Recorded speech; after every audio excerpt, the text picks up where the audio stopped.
KrakCast News is back. We took a week off last week, take a little break. Dr. Mike, what did you do with your free time last weekend? Absolutely nothing, John. TV?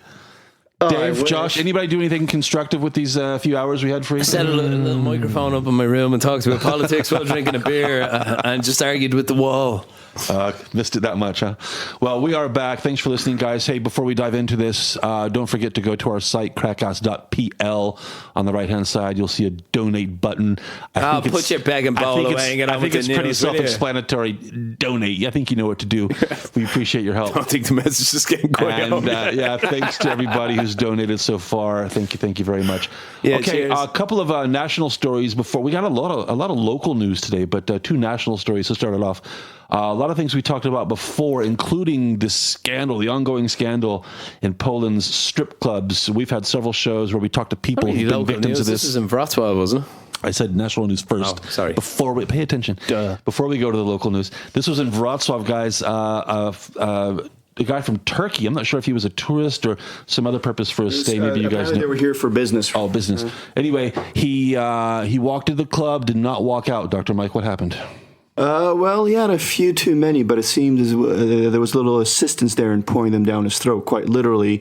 What's it called? The monitoring, the video CCTV they had in there showed the stripper helping him drink along, but after the fourth drink, in about 20 minutes, she started actually pouring them down his throat. He threw two away. And when they finally did, check his blood alcohol level in his body, it was at, a 0.3. So pretty high. For a lot of people, that's lethal. And he drank all that alcohol in a span of about 20 minutes. And then died. Yes. Can you just quickly, Dr. Mike, emphasizing the doctor part, how do you die from alcohol exactly? What happens in your body that kills you? There's a couple of things going on in there. First of all, there's the toxic aspect of alcohol, but usually at this point, what kills you in the alcohol level is that it's a suppressant. It basically turns your breathing off. It slows down your heart, and and it's tastes awesome though. And it's a toxin, yeah, basically. So what happens is that most likely he stopped breathing. There's also signs that he had a pre-existing heart condition, which didn't help. But he did have the lethal amount of alcohol in his blood at that moment. So it looks like from the video that he just stopped breathing at one moment, and nobody really noticed. And it's like with the hard thing. All right, we'll give them a pass on the fact that he actually got himself in a massive amount of trouble. Let's take that out of it. What happens next, John? These strippers leave him lying in a pool of his own vomit basically for the next hour. Actually, have I exaggerated slightly? If he had vomited, he might have survived, but no, that alcohol stayed in his system. So. Oh, good point. But it seems to be the case, correct me if I'm wrong here, but it seems to be the case that unlike so many other instances here in Krakow and elsewhere that we've profiled, the situation in Warsaw, the wheels of justice kind of seem to be turning. Yes, because you have to realize that they're finally taking this to court. They're charging the stripper and the woman who was the manager of that night. It only took him 2 years. Charging him with what, though? Basically, it has to do with negligent murder. So kind of like manslaughter or something like charges, things like that, yeah.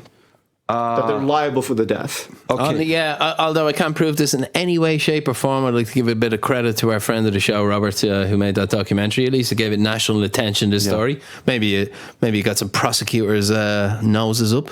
Yeah, he's done a lot. He spent a lot of time in reading rooms at prosecutors' offices, going through file after file. He's just... You never know. We should have him back on the show, by the way, Robert, to talk about that. He sees hundreds of cases, and they're just closed, lack of evidence, or so-called lack of evidence.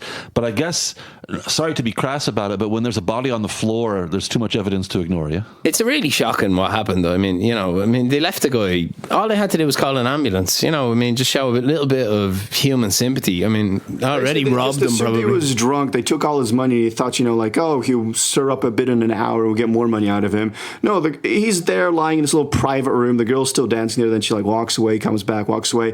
And then finally his friend who was there as well comes looking for him to, leave. And the bouncers want to throw him out. And they'll realize, no, he's not passed out. He's a little cold and stiff, and not that kind of stiff that you usually associate with strip clubs. Guys, if you haven't done so already, if you haven't listened to our previous shows on this, go to our site. You can use the search bar. Listen to our interviews with John Deverall from New Zealand, who lost, how much was it, $25,000, something like that.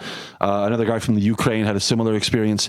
And let's not forget, someone died in one of these clubs in Krakow as well. Yeah, it's just so...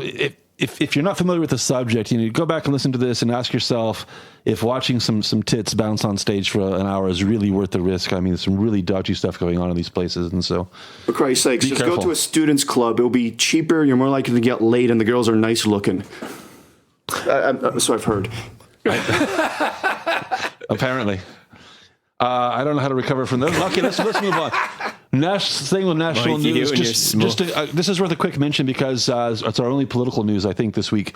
As we know, the presidential election is next year, and the political left in Poland, mostly embodied in platform Obywatelska, kind of in disarray. And there's been these kind of glances towards Brussels over the last year or so, to wondering if maybe Donald Tusk wants to come back riding on his white horse and save the left in Poland. But this week we learned, guys, that Donald Tusk, at least for now, says he's not interested. And what's he going to do anyway? Why would he run this time? Because then he'd be like an oppositional force in the presidency, and then all he'll do is get dreadful stick if he blocks a bill. I don't see why he'd go. He'll wait until up against an incumbent. That's one. First of all, and the second, the reason apparently he's not running, that he had some research and some surveys go around to try to figure out his popularity levels. And even though there is a fair amount of support for him, there's a huge negative vote. Kind of a Hillary Clinton situation. Exactly, and it looks like the negative vote is a lot. He's larger. a young man. He's just timing his run. 62? That's all it is. Yeah. DC 62. He looks older than great. Duda. Good looking He 62. looks great. Yeah. I tell you something now. There's already talk where he's looking more about running. He's the Lewandowski of politics. Duda is Sorry, like his term. What is his position now in Brussels? I can never remember. president of the European Commission, right? European Commission. Parliament. No. Parliament? No. Yeah. Sorry, I was reading Committee, about the council, European Council Third President. time looking for the political experts. God. Oh yeah. Well, don't worry. He's going to have an enormous pension when he leaves. He's set for life. He The was set highest for life paying before job in now. Europe, but it's still like was what 280. Is he somehow not allowed to run for another term? Is he term limited out? Well, he's been replaced. He's walking away from it, or what? Do we know? Yeah, no, it's not like that. You're kind of appointed, like it's not like you have So for one term, and then you're done. Yeah. Okay. All right. No, there wasn't a vote. So wait, you reckon that he's got his eyes towards 6 years from now in that Polish presidential election? when he'll be a sprightly and youthful looking 68. I'd say he's going to look awesome at 68. I can't believe he's 62. But the thing is, in those 6 years, a lot of the negative baggage associated with him might die down. Duda won't be running again, so you won't have that like incumbent bump that he has to fight up against. So he might be like the biggest name running then. And most importantly, he gets a few years to make some real money. Exactly, flying around doing Lecture lectures. tour, here I come, baby. And wouldn't you as well? It's a hard job being a politician. We slagged them off, but it's actually pretty stressful, I'd say, running a country and representing people and getting abused in the street and, having your expenses ticked over.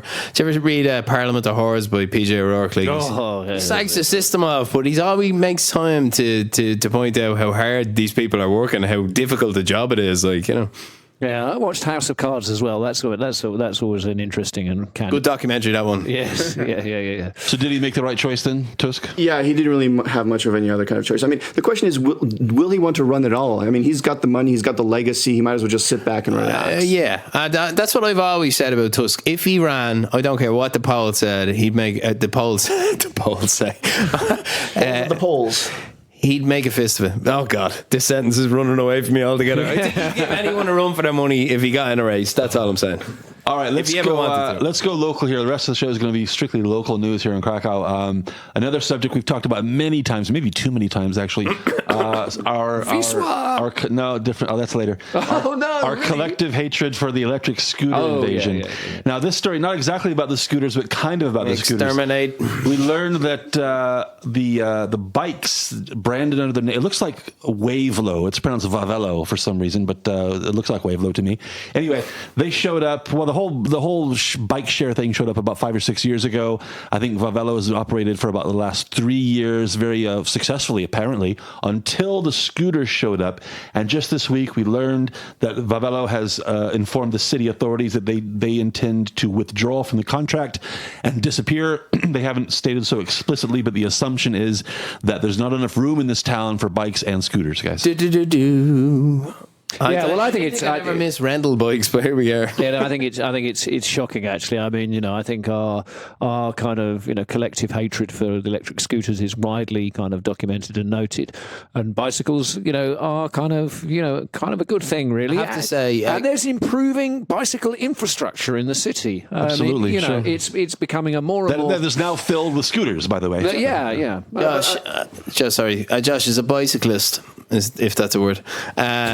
Don't you think that the design of the Wevelo, or the Wevelo, it's inducive to the type of bike riding that is completely tolerable to pedestrians? Because they're not racing bikes. They're sturdy, heavy, serviceable bikes. They've got three gears. Never had a problem with one of them bikes. That's a good point. Yeah, no problem with the riders of But bikes. actually, I would be with one who argues that it's not the electric scooters that are the problem for them right now. Electric scooters, it's not the same market. You've got like young hipster kids who are paying for these scooters where a 5-minute ride is more than a month subscription to the bike system. Hold on a second, Mikey. Don't bring logic into it. We're blaming the scooters. Shut up with your facts. Yeah, Mikey. Oh, look at me playing devil's advocate. We fucking hate scooters on this show. I just think that I don't like the stick it up bicyclists them. either.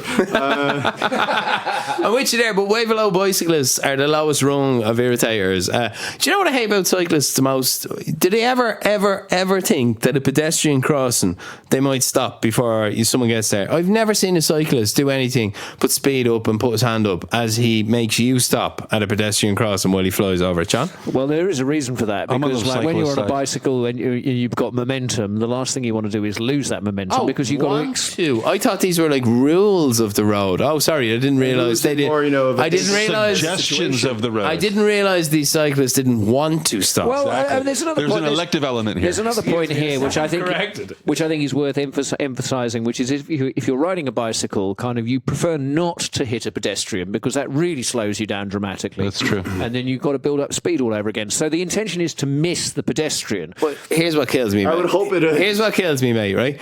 I was walking today two abreast with another pedestrian, and we came to the pedestrian crossing on the bike path, and a bike was just perfectly in the range where he could have easily stopped, and instead, like lemmings, because we knew there was no intention in that man's mind of stopping, we stopped. Dave, aren't you And supposed we to hate waited, scooter and then we people crossed. more than cyclists? Here you are I'm ragging on just saying, cyclists. cyclists seem to hate have to spread around here, man. no respect for pedestrian crossings. On the subject of bicycles, whilst we're on this slight kind of tangential kind of meander, bicyclists better than the cyclists? Kładka Banatka, the footbridge over the river connecting Podgórze and Kazimierz, has got two sides, one of which was designated for bicycles, one for pedestrians, and for the longest time, really, it's been a complete nightmare because pedestrians are quite happy to walk on the bicycle side. Well, I'm happy to announce that as of about 10 days ago, they've painted big white bicycle-shaped symbols on the decking of the bicycle side of the bridge. And they make no difference. And I can assure you that the number of pedestrians on that side has dropped dramatically.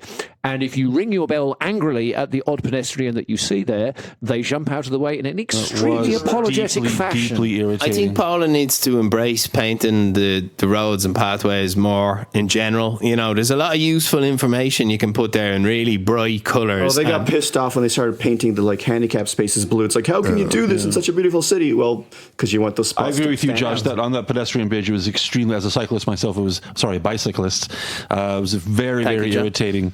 And I was all in favor of landmines, snipers, whatever it took to fix the problem there. We needed to do something. 18-inch blades attached to the front point wheel out hubs. two things about this scooter cyclist thing before we move on.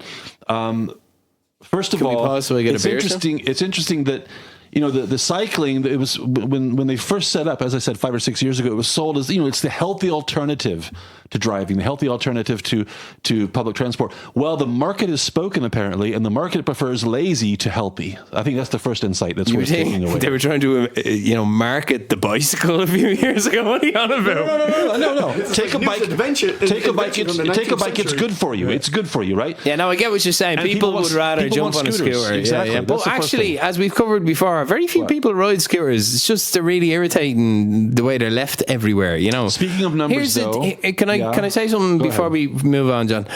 Dublin, the scooters have finally landed in my home city.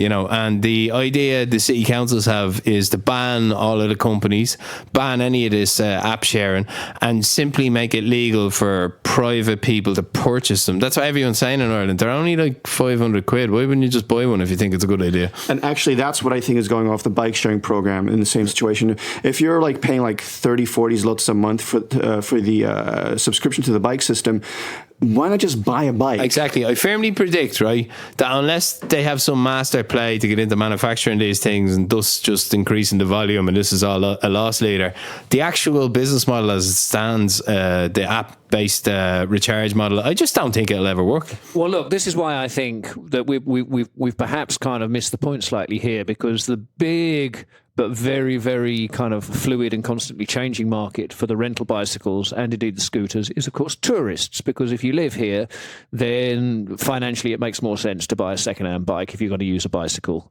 But you know, it's as we sad, know, really, isn't it? The city has a lot of tourists, and you know, up until the scooters arrived, then the obvious way to kind of get around more than just short walking distances in the city centre was to jump on one of these bikes. It was very, very well set up. It was expensive for a short period of time, for a short distance, but if you were only here for a couple of days, then it made, you know, perfect sense, and it was all very well set up. But now, of course, there's this new kind of like scooter thing, and that's the latest kind of gimmick for the tourists. Tourists, Dave is speaking to you. Walk, you idiots. Have a wander. Have a beer when you get tired. Enjoy the mystery of wandering around a medieval city. You don't need a bike. You don't need nothing. Krakow is tiny. You can get from point A to B in 20 minutes. Yes. One more thing I want to mention, interesting insight, business insight, I guess, from one of the pieces about the Wawelo demise. Wawelo told the city that they had 30,000 active users. 30,000. I haven't done the math, like how much they're paying each and how many bikes are on the network, but at least we know that 30,000 is still not enough to make it a good business proposition for them. And this is what I'm guessing is that they were growing each year, hoping to break even or whatever. And the scooters might not have killed them, but it might have slowed down their growth. And they decided, like, yeah, we're not sinking any more costs into this. That sounds very plausible, yeah. So they were ready to lose money for a while, but not this long, I guess. Yeah, how long are the scooter companies? Notice that there's competition that might make them never profitable, so decide screw it. And like I said, I think more people have started buying bikes because more people are riding bikes instead of actually renting them out. Promoting if you're one of those 30,000, I don't know exactly how long you have left to enjoy your Wawelo membership, but still January. Is it till, okay? So not long then, just another. They 2 were months pretty kind of iconic the way you could put the credit card in at the back and everything. I mean, I think they'll be remembered as a kind of Krakow design classic. And even though I'm well known as being an anti-bicyclist, kind of going to miss them. Before we move on, can you give us a definitive reading on the Dave's hate-o-meter? Who ranks higher on your hate-o-meter, the bicyclist or the scooter guy? Oh, the scooter guy. For sure. Yeah. Okay. All right. What about segways? Where do they go?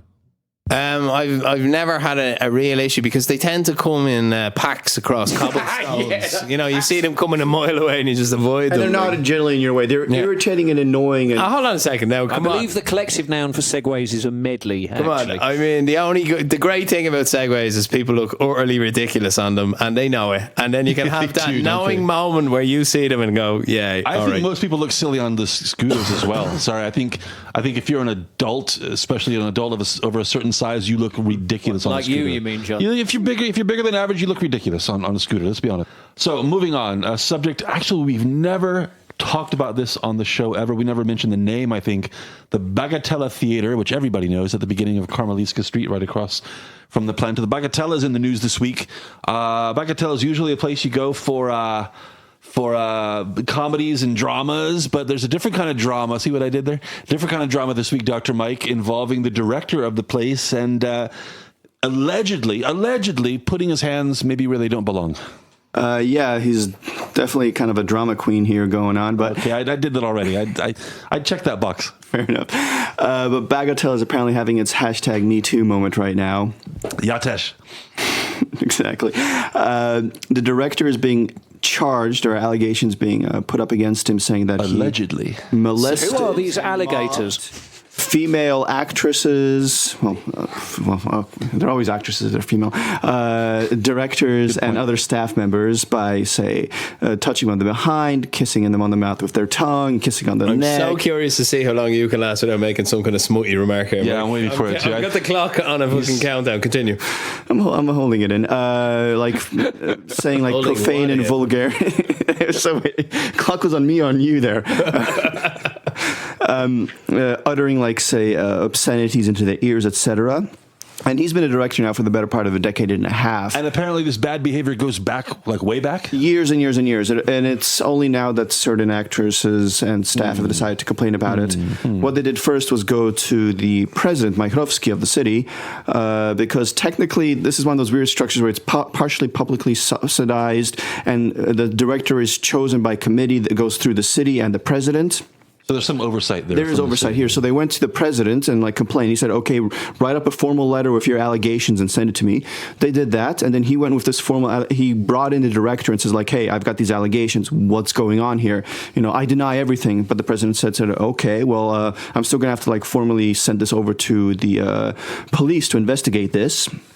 And now you send me a letter or answer my questions about this. But when the director went back to work the next day, he actually called up a lot of these women that apparently had sent out these allegations. So now they're saying that, the president gave up their names.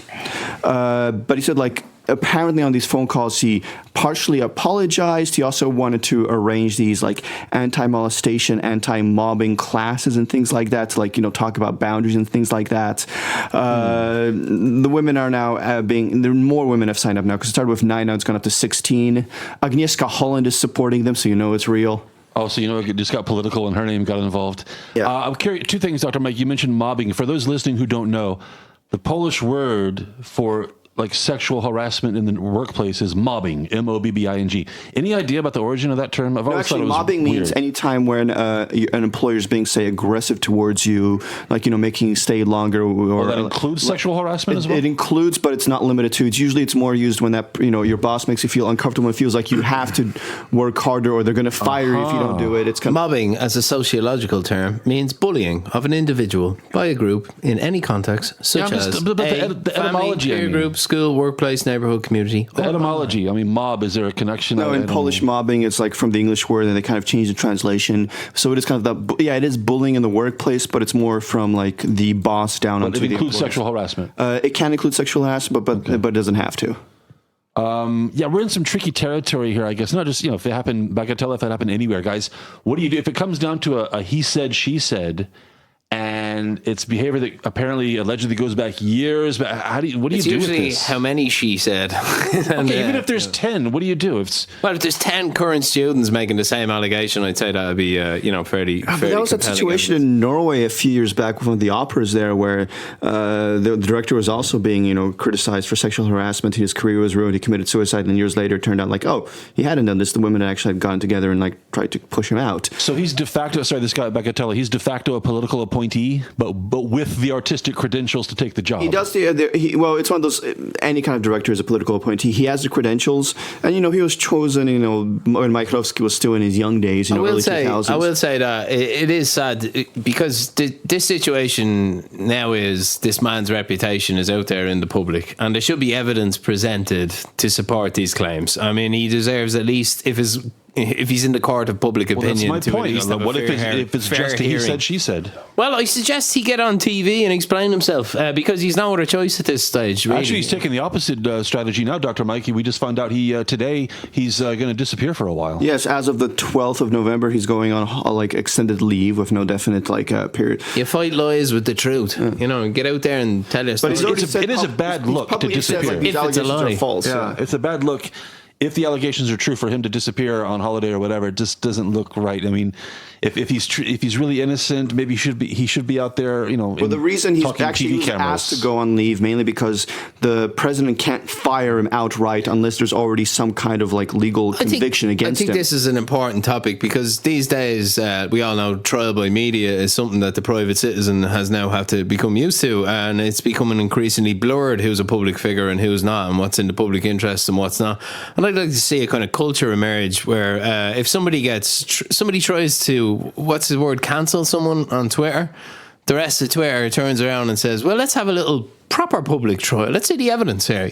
Let's have a column. Let's have online lawyers. Let's try it in a YouTube video. Let's put some thought into this rather than just And you're making fun of me for asking, but for facts and logic right now, and this is where you're going, right? I have a dream, Mike. Well, the situation in Bagatelle has just come to light literally in the last 24 hours as we record this. By the time we broadcast it next week, there will be some new details that we don't have access to now, obviously. So we'll see what direction it goes. Whoever wins between KSI Paul and the other fella in the fight this weekend can be the arbiter going forward. I don't even know what you're talking about now. Yeah, the youngies will get that one. Okay.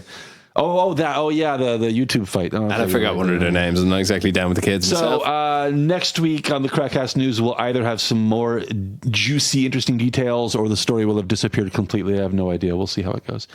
Staying in the same part of town, but just down the street, about a 10-minute walk, Dolnych Młynów is a place we've talked about before on the KrakCast. A couple of months back, we talked about how the kind of difficult, complicated legal situation is kind of advanced finally to a point where the city is moving towards kicking out all the bars and nightlife establishments that have moved in there over the last few years. And this week, guys, we learned that a very important voice in the local government, the conservator, is part of the issue now. You know what? We can get Mikey will do all the dry facts and all of that stuff, but I'm going to make an emotional just appeal to the people of Krakow. It's going to be not even appeal. There's nothing really we can do. We have to let the wheels of justice turn. But I'm going to miss the place. I was down there having a beer with a couple of lads there recently, and it's just a great atmosphere. I don't care that it's falling apart. I don't care that it's dangerous. It's something unique about the place. There's something things to just make a city. It's on private property that they don't own. I get it. I'm making an emotional argument, John. I told you that. I caveated. I pre-caveated, I think we're going to destroy this with logic all you want, but I'm going to miss the place, man. It's a great place. But before, again, for the benefit of people who don't know what we're talking about, Dr. Mike, set us up. Check it out before it goes. What's going on and why it seems that their days are numbered. I'm out for this now. Well, going back was that Dolnych Młynów is built on what used to be a cigarette tobacco factory, which was closed down for years. A Spanish company bought it, wanted to develop it, but they didn't know what to do with it, so it got leased out to a bunch of bars and clubs, which now are making it lively. But now that company wants to come back in. They're demolishing and building up some apartments and hotels. Usual stuff. Yes, but what makes it kind of odd is that the conservator, she's also a neighbor there, and there are complaints that she's filed about noise and levels before. She's not maybe totally objective on this. And this was before she was conservator. Now that she's conservator, tell people what the conservator is. The conservator is the person in charge of protecting the city in the sense of historical buildings, keeping the image, like the city architect, but a little more extended because how is a deserted tobacco factory part of Krakow's cultural architectural 19th heritage? Century. They're nice looking buildings, I guess. But what I think is funny is she wants them to leave one of the buildings there, the club ZPT, not the whole institution, but that club, saying it's unsafe. The bar and the club and the music is all destroying the building. But I'm thinking wait. The Spanish company wants everybody out so they can demolish it to build new stuff. So exactly. She's using the argument that it needs to be protected. And can I say as well that the buildings still look great? They have a faded glory and this weird thing that looks like almost a shabby chic effect where half of the plaster peels away and the red brick is revealed up to these beautiful detailed touches around the windows and the lovely kind of what do you call it, the coffering at the top as a kind of arches out. Stunning. I love coving, yeah. Coving, yeah. But I mean, for better or worse, it is going to go. I think we have to kind of accept that that's going to be the march of progress. But I will say this: you're going to tie yourself to a tree, right? Well, I'm not going to. Actually, I prefer tying myself to the bar there. Yeah, I'll be riding my bicycle backwards and forwards over the Podgórze footbridge. But I'll say this is that it's not the only place in the city that has that kind of, potential and kind of, and I think what's going to happen, and I think this will probably have the blessing of the city's mayor or president of very long standing, is that the area around Zabwocza, where amongst other things, the Schindler Museum and the Museum of Modern Art, there's a lot of development going on there. That is going to be the hipster hangout, and I think that's Fabrica a few years back. Well, yeah, but that was, I mean, Actually, that's a very good point. There's apartment buildings all over the place down there. Well, there's also still a lot of kind of like disused industrial buildings, and of course, for now, yeah. But I mean, Fabrica, that's an interesting one because Fabrica, when it kind of started, I mean, the area was kind of like a desolate wasteland, and it was a huge empty industrial building. Job beside the three big white buildings on Zabachi that are tucked away behind the Economic University. You're right, an old industrial estate is being reconverted, and around the corner from where I live, to Rondo Żugarzecka, on the corner there, the big had the big chimney, the big smokestack. They've been gutting that and redeveloping it for years. And I've actually heard a few rumours that a lot of these bars from Dolnych Młynów are going to end up there. They're going to relocate. Oh, undoubtedly, yeah. I mean, the businesses are not going to disappear. I mean, because they are, they'll find a place. I'll say this, right? That would mean my favourite place in the city gets basically closer to you. Yeah. And I will still absolutely rue the day if the developers get their hands on that site. They already own it. Fair enough. I'm using emotional language. Take your logic away. Interesting that those bastards want to put their steel blocks up in my city. I want to drink cocktails out of a funny looking jar, John. I want to walk across old badly laid concrete and smell the asbestos in the air. Bare light bulbs and naked cables dangling from ceilings that are unfinished. But there has to be something. Have the lights in the trees. The nightlife seems to have like 3 tiers. It's interesting, 3 tiers. The Rynek and the Stare Miasto is the ultra touristy bit. The hipsters want their dark, dirty ones that you just described. Kazimierz is right in the middle between. Let's be honest. Kazimierz has a very strong touristy commercial element to it now.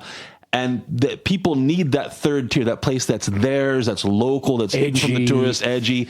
Plus, there's a bit of space in these bars. They're actually, and that's what Dolnych Młynów is now. Actually, let me just not in basements. Yeah, exactly. They're not in basements. There's loads airy, nice high ceilings, taps, lots of room at the bar to get a drink. The toilets are quite big. Pretty close to the center of town, though. Between that and the student. Actually, John, the facilities and the setup in these bars, because they were only installed a few years ago and done quite well, are a lot better than the ones in the centre of the city where you'll wait forever at the bar at most city centre pivnitas. Then after you get served, you have to stand in line for ages to go to the toilet. Yeah. And then repeat. Yeah. I mean, they're charming places, but they're not that practical. Like, these bars serve a lot of people. They make a lot of money. They serve good quality food and drink. It's a credit to the city, and it'll be a damn shame when it goes. More local news. Here's a story that actually covers 2 topics that are of interest to us.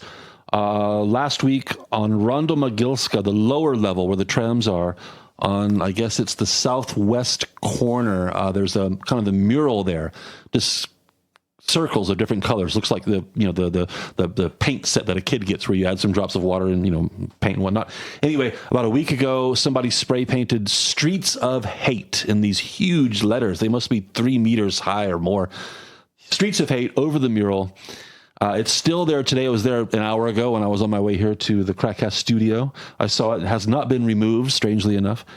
And we haven't talked about graffiti before, guys, but we're going to talk about graffiti and cameras, by the way, because the place is covered in cameras, and yet, amazingly, the cameras have been zero help, no help whatsoever in identifying, certainly not arresting a suspect in the case.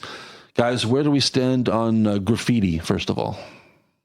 I hate graffiti. I mean, I've heard friends like, how can you hate graffiti? It's like, don't you appreciate their art? It's like maybe 1 in 100 are artistically, aesthetically interesting. Fine, but you don't spray paint it on public land, on commons land, on somebody else's building somewhere. That's not graffiti anyway. It's tagging. They're 2 different. Yeah, and I don't like that graffiti, and I despise tagging even more because it's not even aesthetically in Vandalism, any way appreciable. And this Streets of Hate thing. What the hell is that? Also, the origin of tagging was that you kind of put it in a really awkward place that people might see, but they could never access. So you put it on an underpass that you had to climb an incredibly dangerous pylon to get to or something, and the idea was like, F you, like, I don't know why for once I didn't just say fuck, but there you go.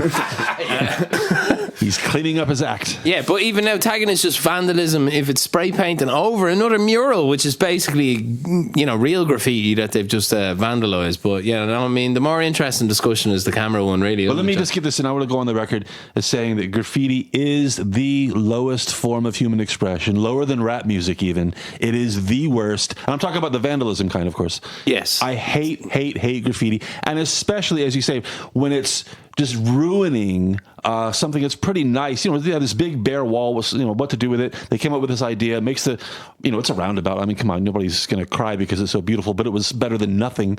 And somebody has to come along and put streets. It's one of the finest roundabouts I've ever seen. It's a roundabout that makes me proud to be an honorary Crackovian. And you can remember Rondo Mogilsky in the old days when before they made the lower level. It was possibly the ugliest roundabout in the entire. So you have to be one of the finest pieces of civil engineering I've ever seen. You have to be a serious asshole to do this. That's my point. Can I just paint a picture for people who haven't seen Rondo Mogilsky and don't know what we're talking about? There was an archaeological discovery, Mike, wasn't there, when they were renovating it, and they it's the old fortress. And they incorporated the old fortress into the design. So there's in the middle of this modern tunneled tram junction, which has all of the brilliant public transport access that we love it for. There's also this brilliant ancient wall kind of going around the place. It's beautiful. Well, it's a perfect kind of integration of cars, bicycles, pedestrians, nice trams, and buses. Yeah. You know, all of them can move freely. Cars maybe a little less so, but still pretty freely, without kind of, you know, danger of collision. And there's a beautiful mural beside the one that was vandalised of a dragon. And every time myself and my son get on the tram and we're coming closer, and he's like, Daddy, we're getting to the dragon. He loves it, you know? And now he's going to be going, Daddy, streets of hate. Okay, so graffiti is horrible. You're an asshole if you do this. Let's go to the cameras, because this place is, the Rondo Mogilsky, and this level that we're talking about, lots of cameras. They're useless. And just today, by total coincidence, just today in the local news, we learned that one of the city councilmen is moving forward with a project to install a number, I don't know exactly, but a significant number of cameras on street crossings and intersections all over Kazimierz. The idea being that it deters crime, it helps police prosecute crime. Well, this situation with the graffiti tends to suggest otherwise, Josh. Yeah, I think the whole thing about cameras, we've kind of discussed this with only sort of semi-flippantly in the past, that, like, particularly in the UK, which I think has the highest density of cameras of anywhere in the world. And you'd think that if every square inch of, say, London or Manchester is covered by the range of a camera, that crime would now completely disappear. And of course, that isn't exactly what has happened. I mean, what has happened is that the hoodie has become more popular. Very often, kind of cameras are like not functioning properly. I mean, you watch police dramas, you see we got the footage from there and then there. Right. Does it happen that people are caught solely because of the assistance provided by these street cameras? Well, I'm not sure of the level of kind of usefulness in terms of like first level evidence, if you like. But I mean, certainly it can be sufficient. Quite often they'll jump into a car, then you someone in. Of course, there's lots of cases. I've seen a couple of cases in the British media where the street cameras were used to prove infidelity in divorce cases and things like that. I mean, okay, it's interesting and it's kind of funny, but really, let's focus on the murders. Let's focus on the assaults and robberies and things like this. And I don't see it happening. And they can't. I mean, again, Rondo Mogilsky covered in cameras, and we don't have a good picture of this guy's face. Yeah, you can't just kind of extrapolate from the fact that London has a knife crime problem that cameras don't work. I think that's a bit of a sweeping statement now, really. I mean, are you suggesting that if you had, say, a lane that goes through a wooded area and it was badly lit, and you changed it from being badly lit to being well lit, installing security cameras and creating a kind of preventative kind of quality to it, that you wouldn't see a decrease in kind of attacks there? See, I have a theory that I'd like to lay out for you. Would you be open to that? Shoot, we're listening. Now, I'm sure you're gonna mention George Orwell the minute I get this out of my bloody mouth, but let me lay out what I'm talking about. The thing about London is they spend an absolute fortune trying to live monitor the city. People behind banks of monitors trying to say this and this. That'll never work. It's too complicated. You're trying to predict what's going to happen basically, and it's incredibly manpower intensive. What I think we should crack on with cameras everywhere is for a very simple reason. technology globally is at a tipping point. The next generation of microprocessors are going to facilitate the Internet of Things. They're going to facilitate greater computing power, great big data. And at the same time, what have we seen in the last 20 years in hardware? We've seen a mass production of minuscule cameras that are getting more and more powerful all the time. So what I see developing in the future, and I'd like to get your opinion on whether this frightens you or whether, like me, you think this could be actually the end of crime, is a situation where cameras can only be used post-crime to prove a crime. Yeah, so there's no one live monitoring them. It's just to actually prove what happened when someone makes a claim.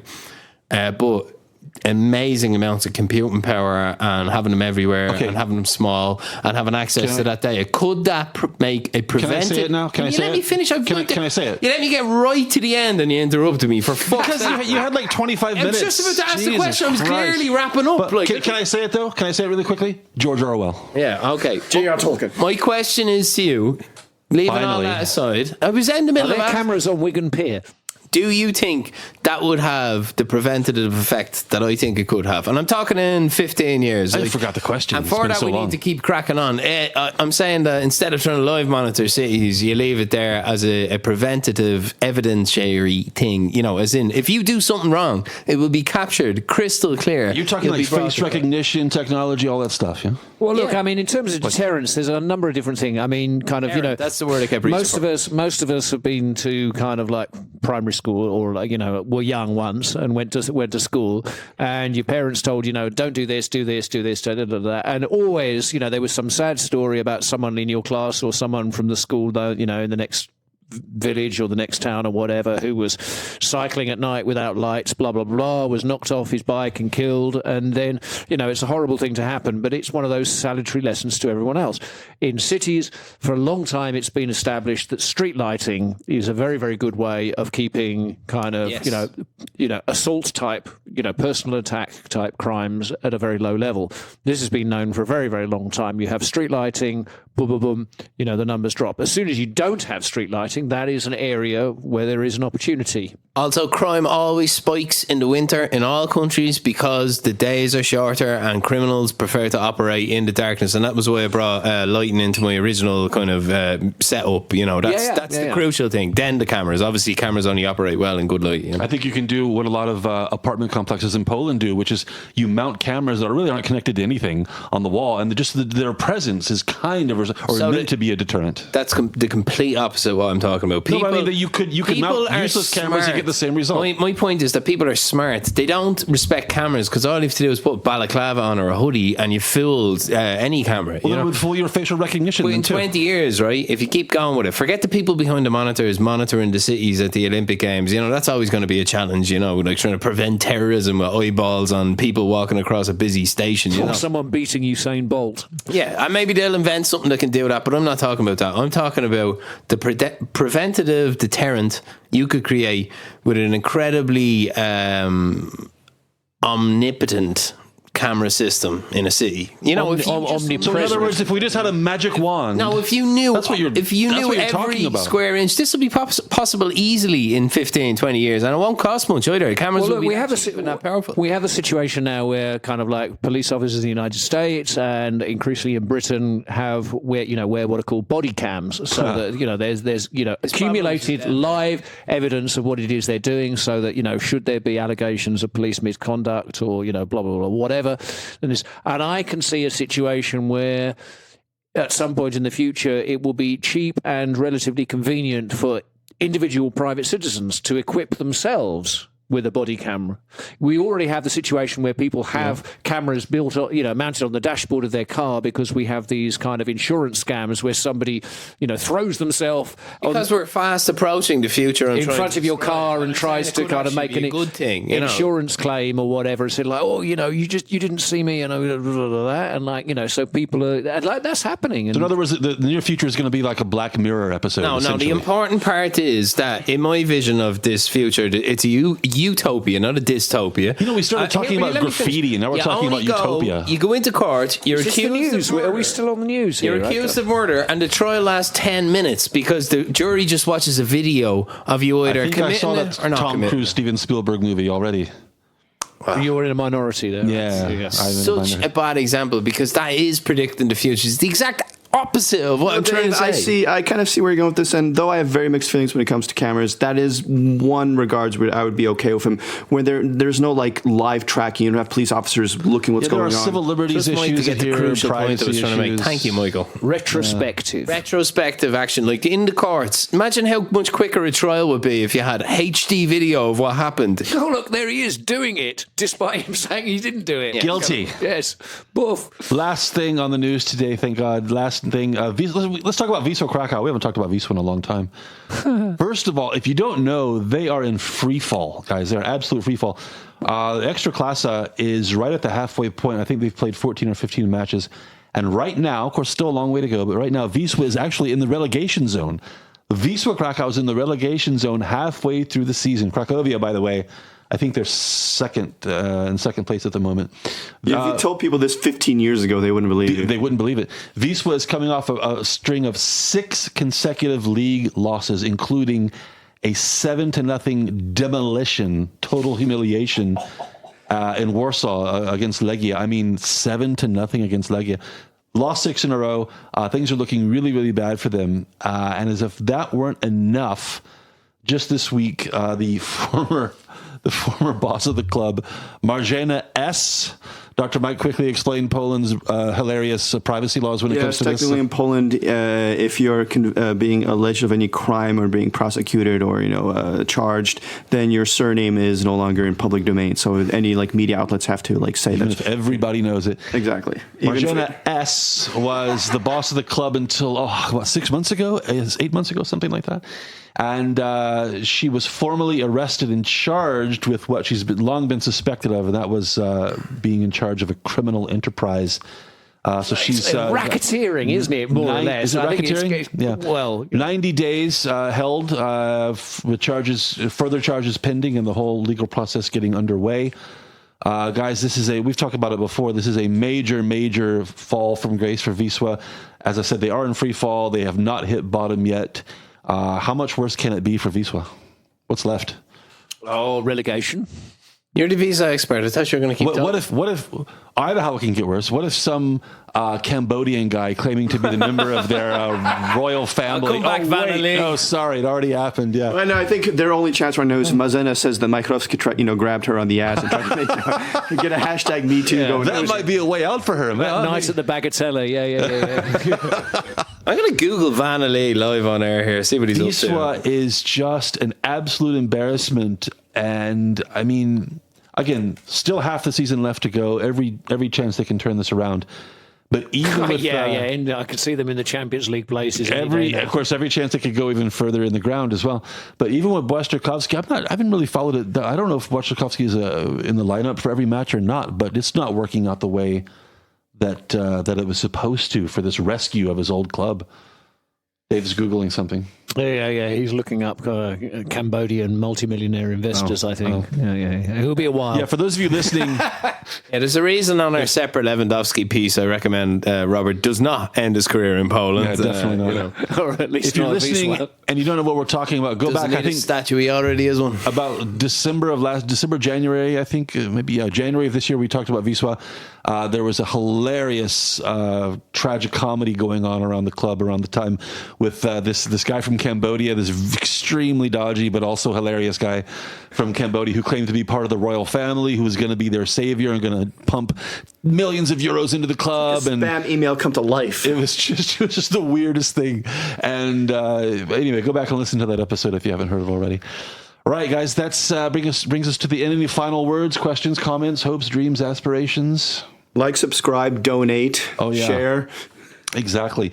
Like, subscribe, donate, and share. Go to our page, KrakCast.be. I'm trying out this new trying out this new thing where you don't say it at the end. Just a matter of but like that, like you just did. Like that? Okay. All right, guys. It's just like that, yeah. This episode is like 4 hours long. Good God. Thanks for listening, everybody. We'll see you next week on the news.